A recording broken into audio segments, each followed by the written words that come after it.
오늘은 아이들이 먹어서는 안 되는 물건 탑4를 선정해 보았습니다. 생각보다 아이들이 먹어야 하지 말 것을 먹어서 곤란했던 경험들이 있을 텐데요. 그리고 대부분 병원을 방문하죠. 실제로 어떤 물건들을 잘못 먹어서 문제가 되고 때로는 큰 병원에서 내시경으로 빼야 하는 경우도 있습니다.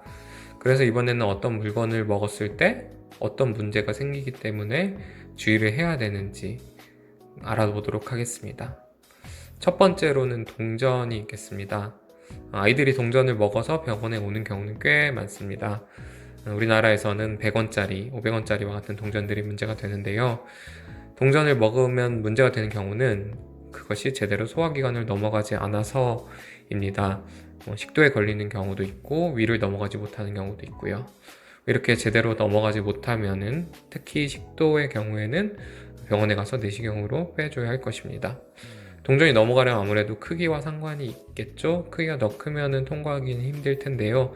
그렇다고 해서 크기가 작다고 또 안심할 것도 아니니 동전을 삼키면은 병원에 가보는 것이 좋겠습니다. 두 번째로는 자석입니다. 자석의 경우에는 특히 2개 이상 먹을 경우에 더 문제가 되는데요. 하나를 먹은 경우에도 주의 깊게 봐야 하겠지만 2개 이상 먹을 경우에는 자석이 소화기관 안에서 서로 들러붙어서 장에 괴사를 일으킬 수도 있는 문제가 있어서 더 조심해야 합니다.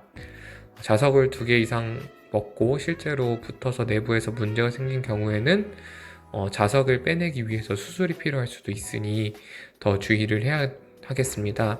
특히 조그마한 자석들은 삼키기가 쉬울 수 있어서 더 조심을 해야 할 것 같습니다. 세 번째로는 배터리입니다. 예를 들어서 동그란 배터리를 아이가 삼켰다고 하면은 다른 어떤 물건들, 어떤 것보다도 바로 병원에 오시는 게 좋을 것 같습니다. 만약에 배터리를 삼키고 배터리가 식도에 걸려서 내려가지 않았다고 하면은 그것은 매우 큰 문제를 일으킬 수가 있습니다. 배터리의 경우에는 동전이 식도에 걸린 것보다도 심각한데 그 이유는 물리적인 문제뿐만이 아니라 배터리가 위산에 녹아내리면서 화학 반응을 일으키며 식도를 녹일 수도 있기 때문인데요. 배터리를 삼켰을 때는 긴급하게 119에 전화를 하셔서 응급으로 소화 내시경이 가능한 큰 병원을 들여다 달라고 하는 것이 좋겠습니다.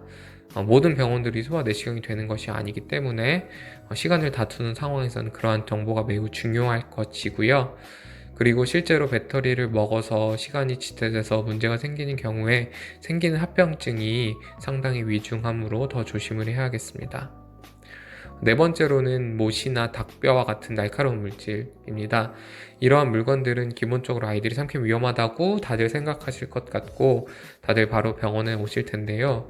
날카로운 것들은 생각하시다시피 소화기관을 뚫고 즉 천공을 일으킬 수 있기 때문에 그것으로 인한 여러 가지 합병증들이 일어날 수 있으므로 더 조심을 해야 할 것 같습니다.